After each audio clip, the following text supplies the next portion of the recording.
All right, good morning. This is, as far as I can tell, this is going to be our last video covering initiation, human and solar. Isn't that interesting? So we're already thinking about what we're going on to next. I think it might be glamour is where I'm looking right now. I'm pretty sure it's going to be glamour. I'll have 24 hours or whatever to ponder on it. So let's finish this off strong. We only have a few more rules left. We're talking about rules for the applicant of the first initiation. And like we're saying, this is important to either recognize the need for this in our lives or to help others. And it's another way to see where others might be at, or it's a way for us to see where we might be at. And that goes for all of these teachings. So rule 9, let the disciple merge himself within the circle of his other selves. Let but one color blend them and their unity appear. Only when the group is known and sensed can energy be wisely emanated. One thing all disciples and applicants for initiation have to do is to find that particular group of servers to which they belong on the inner plane, to recognize them upon the physical plane, and to unite with them in service for the race. This recognition will be based upon A, unity of aim, B, oneness of vibration, C, identity and group affiliation, D, karmic links of long standing, and E, ability to work in harmonious relation.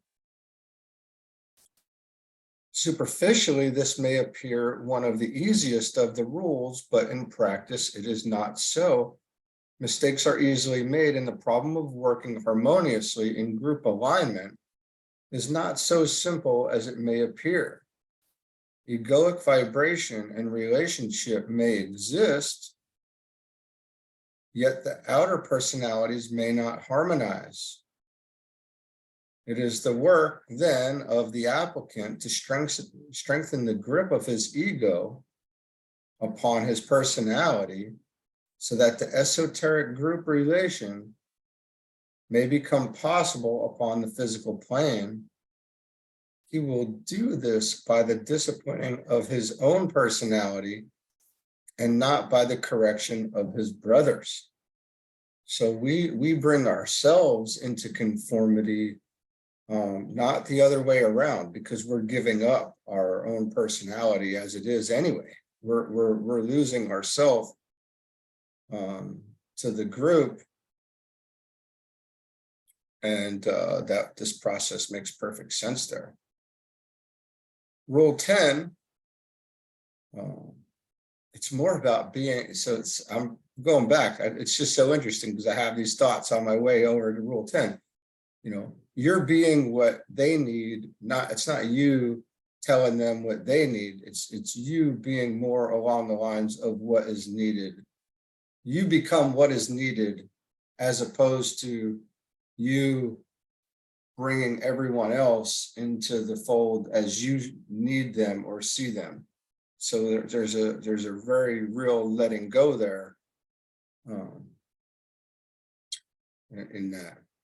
Rule 10, the army of the voice, the devas in their serried ranks, work ceaselessly. Let the disciple apply himself to the consideration of their methods. Let him learn the rules whereby that army works within the veils of Maya. This rule refers to the work of occult investigation, which must be pursued at some point, at some time or another, by all who seek initiation. Though it is not safe for the uninitiated to tamper with the parallel evolution of the devas, yet it is necessary and safe to investigate the procedure pursued by the builders, the methods followed by them in reproducing from the archetype via the etheric that which we call physical manifestation. Their sounds must be somewhat theoretically cognized, and the sounds whereby they are swept into activity considered.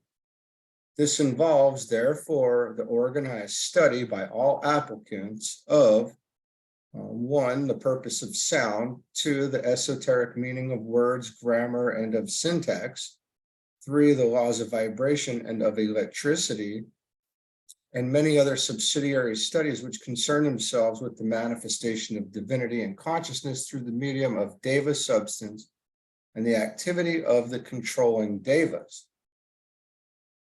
The laws of the macrocosm will be investigated, and the correspondence between the activities of the macrocosm and the active manifestation of the macrocosm will be recognized.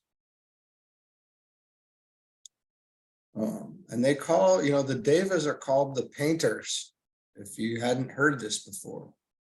And we're talking, they're painting over the, and here, as it's being said here, we're painting over the etheric, and we're reproducing from the archetype via the etheric, that which we call physical manifestation. So,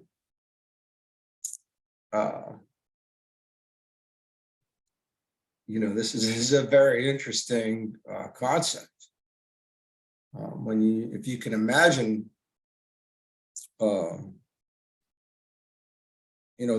this etheric world essentially, and then all this being painted over somehow. So it's a really very cool thing to imagine. I guarantee you it's incorrect in my case, but it's good to continue these contemplations until we have full knowledge. Okay. And some of these things, the purpose of the sound, the esoteric meaning of words, we can't forget, and we've said this many times, that the soul is the initiate.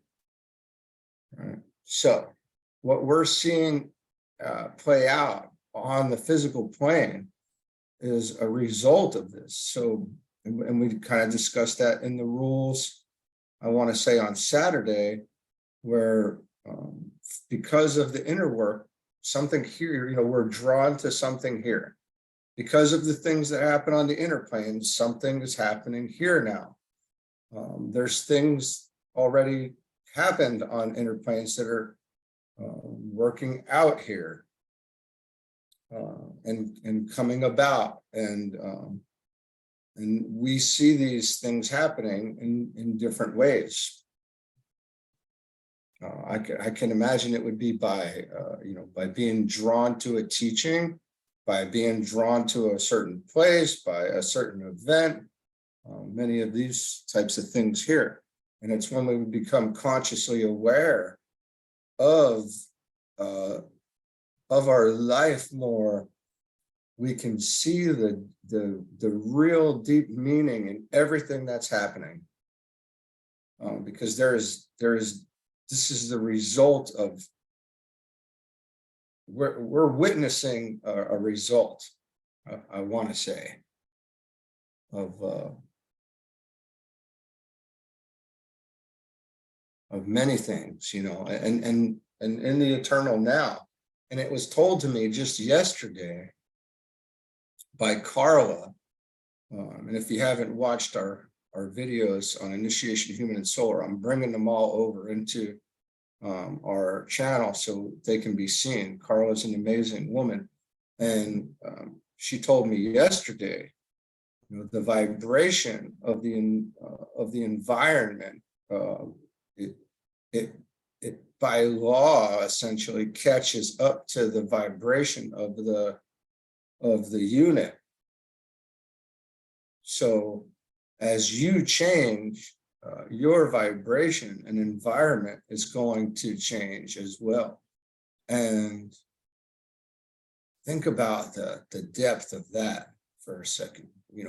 What about, the difference between, being on a roller coaster ride here or being, running very smoothly and pure and running clean. And when you're running clean, how much more pleasant your environment is, not just for the individual, but for everyone, essentially, and how much smoother life will flow in that. And you'll be in the flow with life. And keep moving until we hopefully eventually someday link up with the spiritual triad. All right, so I'll just leave that there. But this is amazing stuff.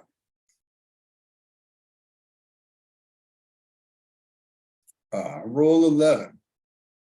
Let the disciple transfer the fire from the lower triangle to the higher and preserve that which is created through the fire of the midway point.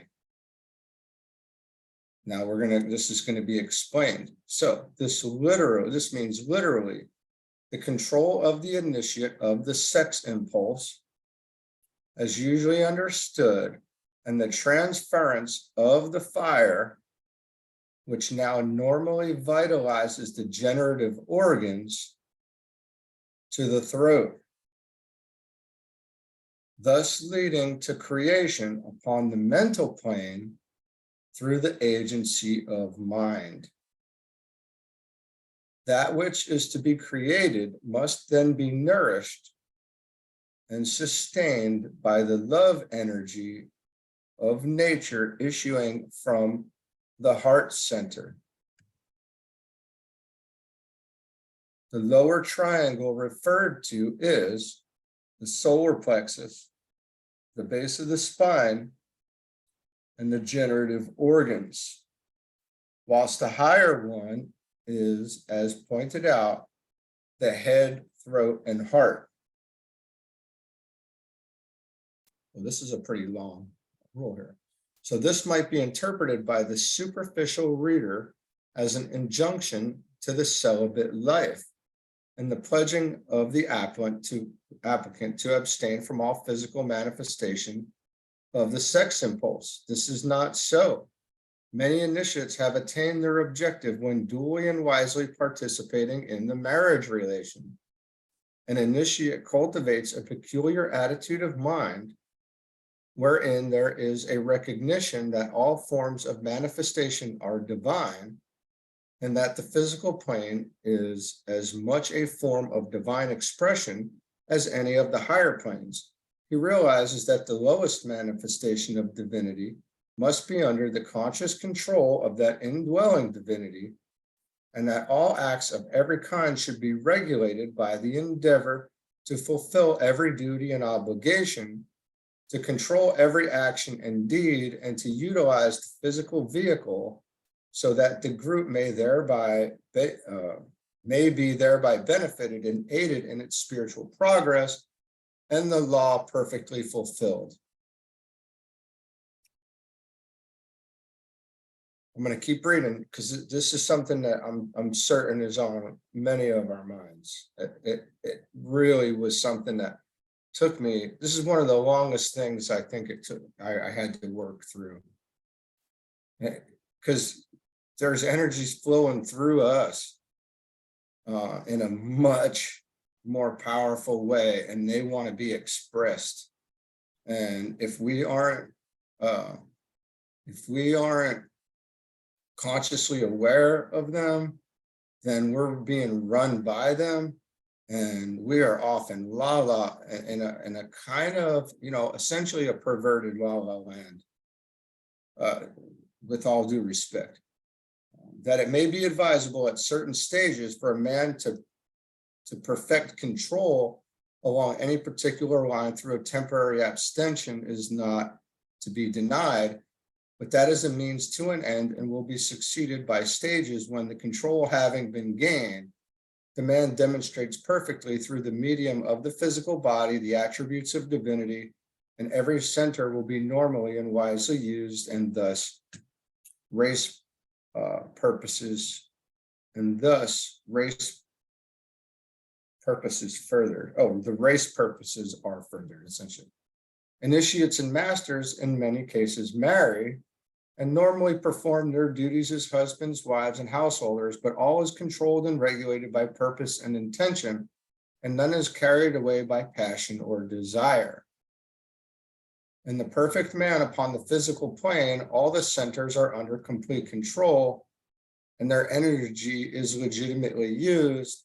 The spiritual will of the divine inner God is the main factor, and there will be a unity of effort shown on all the planes through all the centers for the greatest good of the greatest number. This point has been touched upon because so many students go astray upon these manners and cultivate either an attitude of mind which results in complete atrophying of the entire normal physical nature, or indulge in an orgy of license under the specious plea of stimulating the centers and thus furthering astral development. The true initiate should be known by his wise and sanctified normality, by his steady conformity to that which is best for the group as emphasized by the group laws of the land, by his control and his refraining from excess of any kind, and by the example he sets to his environing associates of spiritual living and moral rectitude, coupled with the discipline of his life. All right, so DK mentions this, the sex problem, the desire problem, in many places in the books. Sex is always a problem. Now, we have to even take this one step further, because there was not the amount of pornography and such when these books were written. This whole thing became, and television and magazines, all these things became and more accepted, and this place became very perverted very quickly. And this is not necessarily good, and I'm not judging it either way, actually. What I'm saying is it really, in a way, is allowing everyone to hammer down on this problem. And if we're consciously aware of ourselves and how we respond to these things, if the sex impulse is an abstraction of higher energies, and all of this is thrown on us to deal on here, we have the opportunity to probably deal on it much faster now than ever before, because you can't really turn anywhere without being bombed by some sort of strange sexualized thing. And we men had, especially military men, we prided ourselves on our sexual prowess, or whatever you want to call that, or everything just became so normalized. And as I started reading these books, I'm going, of course, this is then you're married, or now you have this relationship aspect of this going on. And I assume it can take many forms. It's either going to be a lack of, too much. There's probably, who's got the, right in the middle where, their partner is at the same spiritual level or that you're dealing on. So then there's inevitably going to be these shifts that are taking place that have to be worked through. And then ultimately, you find that you're the one that has to work through it. You can't expect others to be working through your problems for you. And then, there's a whole bunch of implications inside of that. So this rule is, this is a very beneficial way to look at it. Things should be normalized. It's not to put it away and not to look at these things in terms of, and I don't mean looking at, I'm saying look at it internally, right, inwardly, and see if these things are distracting you in your life. Is it pulling your mind? Is there an attraction to this? And then if you're attracted to this constantly, then, and this goes for anything, I want to say, then that's something to really start digging in on and really work through, because we shouldn't be pulled by one thing that's really wrecking our spiritual progress or something, right?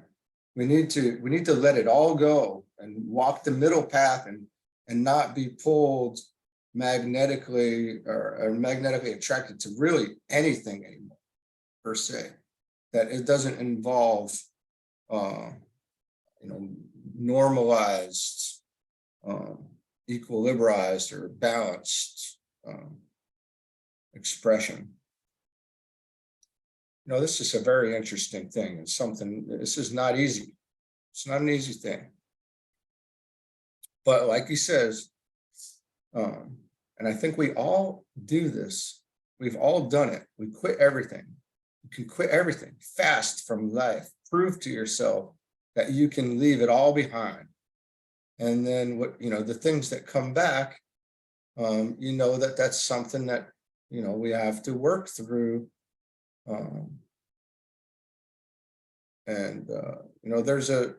There's certain things that we should absolutely leave behind now.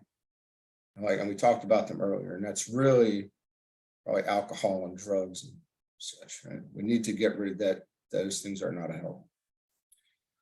All right, so moderation. Rule 12, let the disciple learn to use the hand in service. Let him seek the mark of the messenger in his feet, and let him learn to see with the eye that looks out from between the two. Ooh.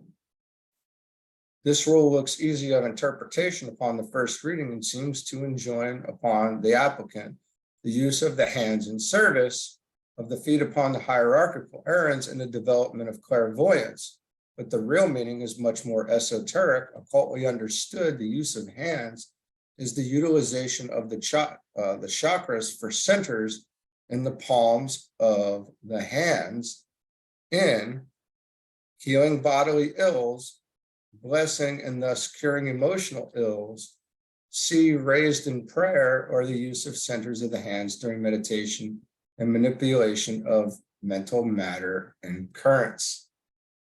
So this is all very interesting stuff. And this could be, immediately when I think of this could be somebody who is practicing Reiki, or some metaphysical practitioner who is, is working through these things. Even some of the shaman type things, and I'm not promoting any of this stuff, by the way. They have these practices, and you kind of can see that this is kind of some of the things they're working on too.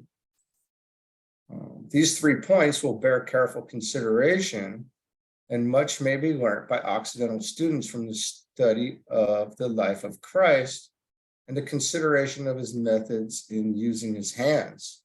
More cannot be said here, and the subject is too vast to be enlarged upon in this brief commentary.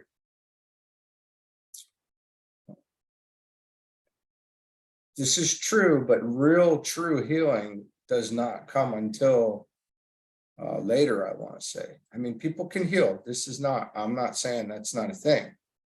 And people can cleanse and cleanse an area or an environment or something, but real healing power comes, I want to say after the third initiation, and it comes from the Buddhic and Atmic plane and higher. The fourth initiation, maybe. I'm not exactly sure, but really true healing.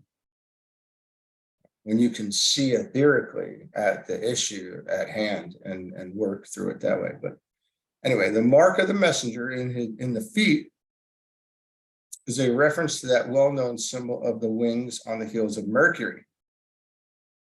Much upon this subject will be revealed to the student in occult schools, who will gather together all that can be found concerning the messenger of the gods, and who also will study with care information with astrological students, which astrological students have gleaned about the planet Mercury, and which occult students have gathered concerning the inner round.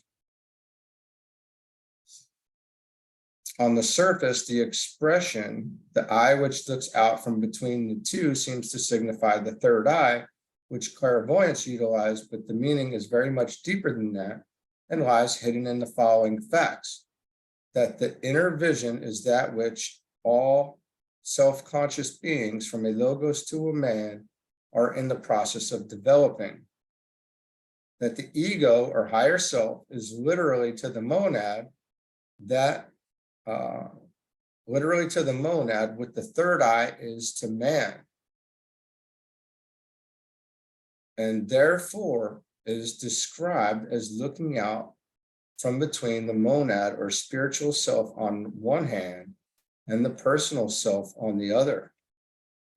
In the fullest sense, therefore, this rule incites the applicant to develop self-consciousness and thus learn to function in the causal body on the higher levels of the mental plane, controlling from thence all the lower vehicles and seeing clearly all that can be seen in the three worlds, in the past and in the future.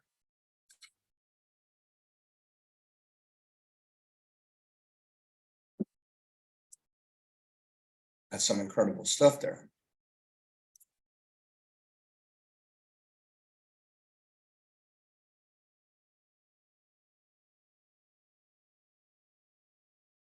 Yeah.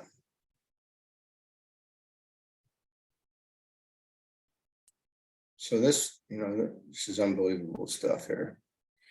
All right. And I say that a lot, and I apologize because it's all just so amazing to me. It really is. And it's even more amazing that some, makes sense. And we can know these things and understand them. And it's been a long time since I've read these rules. All right, rule 13.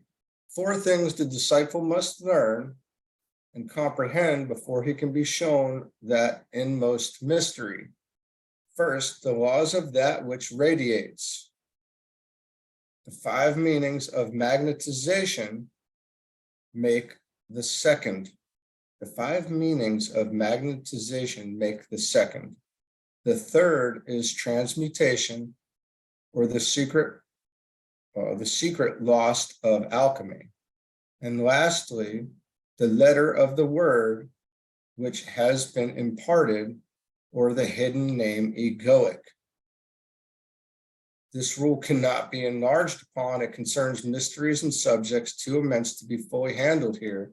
It is included in these rules so that it may form a subject for meditation, for study, and for group discussion.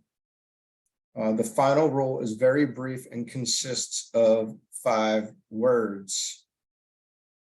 Okay. Rule 14 is the final rule, and it basically says, listen, touch, see, apply, and know. These words concern what the Christian might aptly call the consecration of the 3 major senses and their utilization in the evolution of the inner spiritual life. Application then made of that which is learnt and ascertained, followed by the fruition of realized knowledge.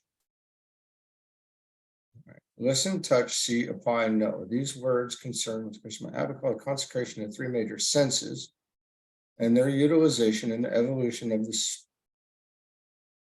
the inner spiritual life. Application then made of that which is learned and ascertained, followed by the fruition of realized knowledge.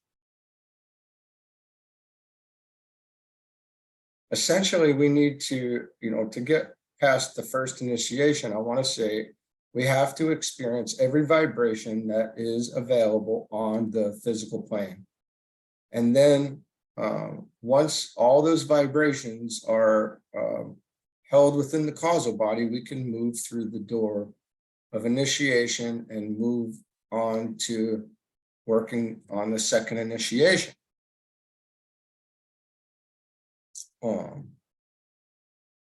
So, this is a, we also need to look at the polarity there. So it all needs to be experienced, everything, all the physical, polarity, so we can move on.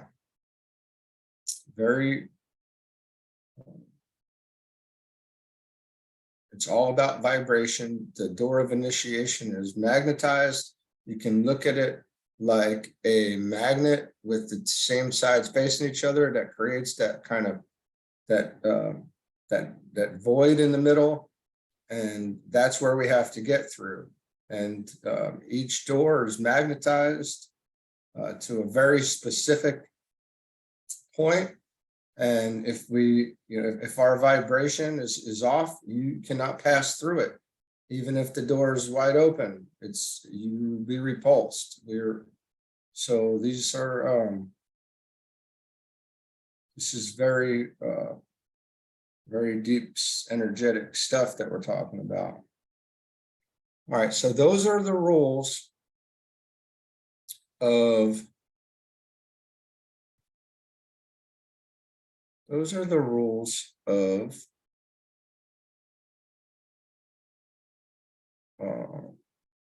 the first initiation. Now, the rules for the second initiation, I want to say, are in, and this is how I see it, are in White Magic, a treatise on white magic, and the rules for the initiates are, there's rules for discipleship, there's rules for initiation, there's rules for initiates. There's lots of rules. So, and then there's more in rays and initiations. And I want to say they're even covered in Cosmic Fighter. They're covered in many of the books. But there's this section here called an esoteric catechism. And this is the very last portion of the book. And I'm going to go ahead and read it and see what this is about here. I think it's just a couple pages. Yeah, it's about 2 pages. So we're going to do this, and then this will be the end of the book. All right, an esoteric catechism. The following are some words from Archive 13 of the Master's records that carry with them a message for the struggler on the way. They are somewhat on the line of an old catechism and used to be recited by the participants in the lesser mysteries before they passed on into the greater. What seest thou, O pilgrim? Lift up thine eyes and tell what thou beholdest. I see a ladder mounting within the vault of blue, its feet lost sight of in the mist and fogs that circle round our planet. Where standest thou, O pilgrim? On what are placed thy feet? I stand upon a portion of the ladder, the 4th division, well near mounted. Its latter part stretches before me into the darkness of a stormy night.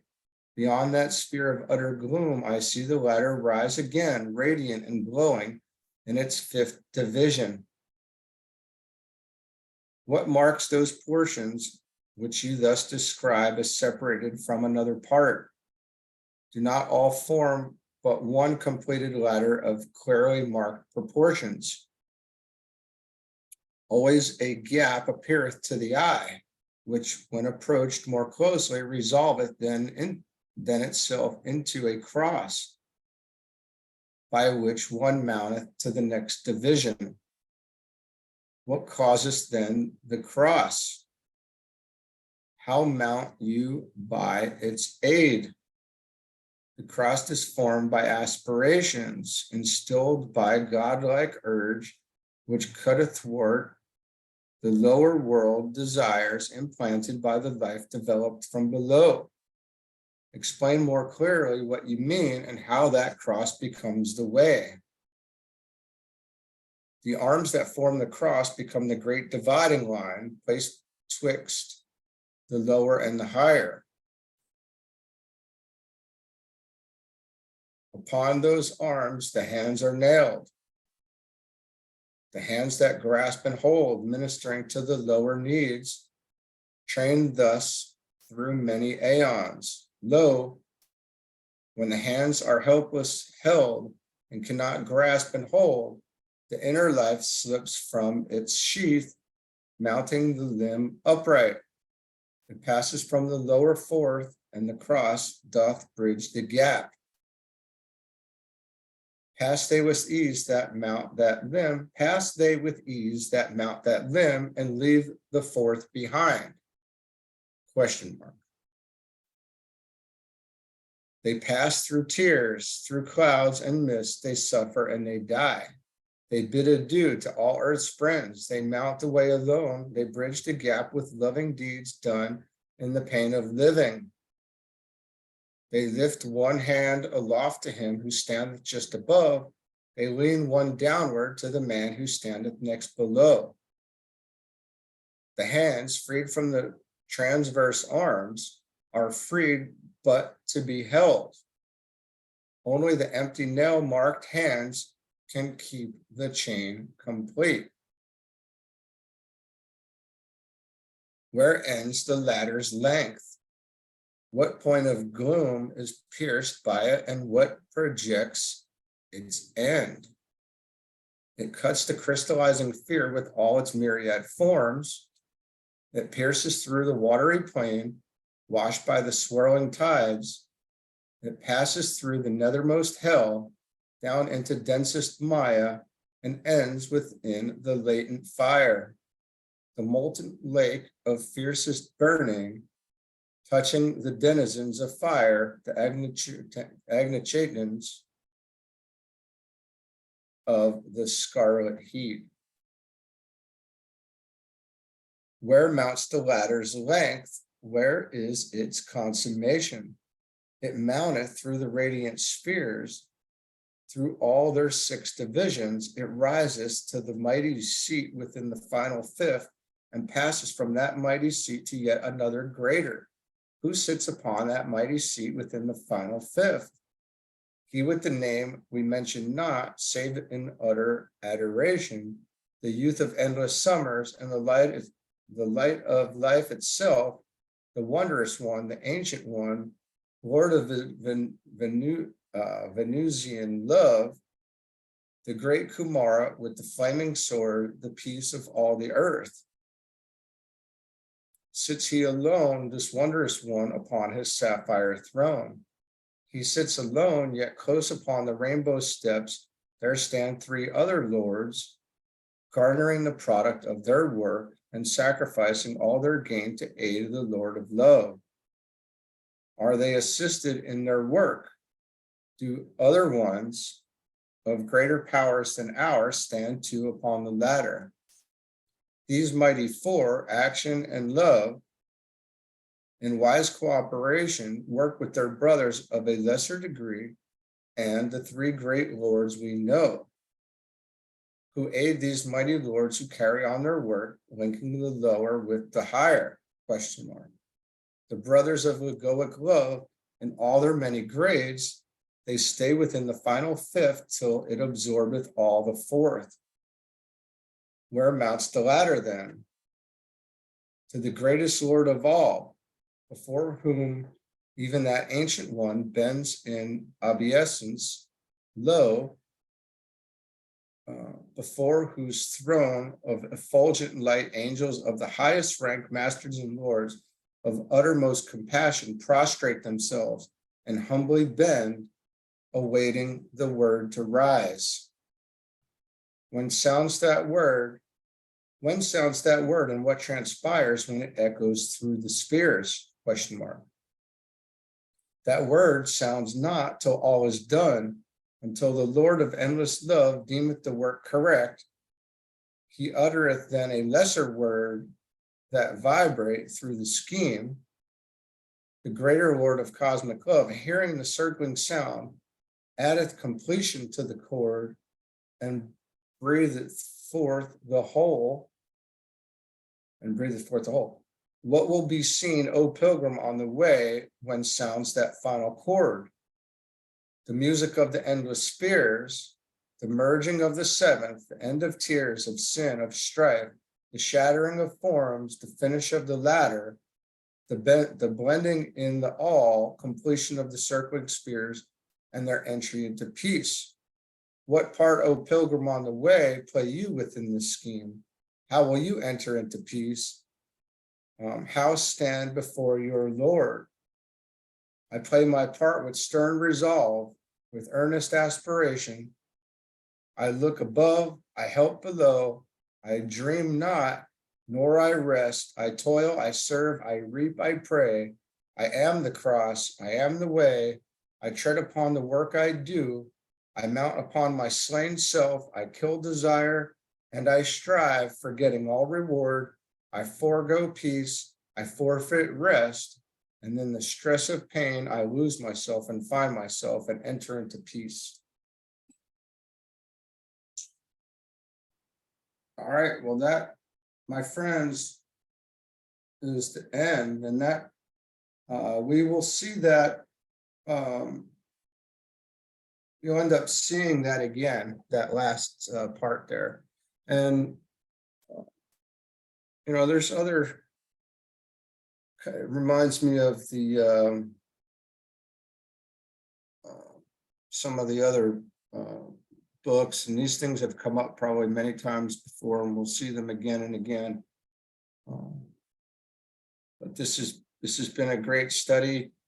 I'm glad I read it again, and I'm glad we're doing this. This is very interesting, to say the least. And I think we're going to get into glamour next. We'll see. So we can start looking for what we're going to do next, because we study, we work, and we toil, and we look above, help below. We dream not, nor rest. We toil, we serve, and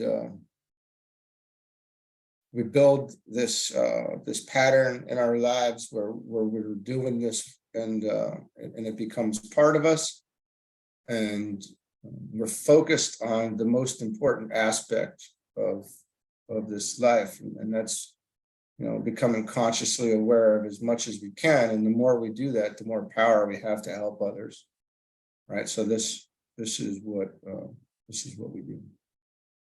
We forego peace, we forfeit rest, and in the stress of pain, we lose ourselves and find ourselves and enter into peace. All right. Have a good one. We'll see you with the next book. Thank you.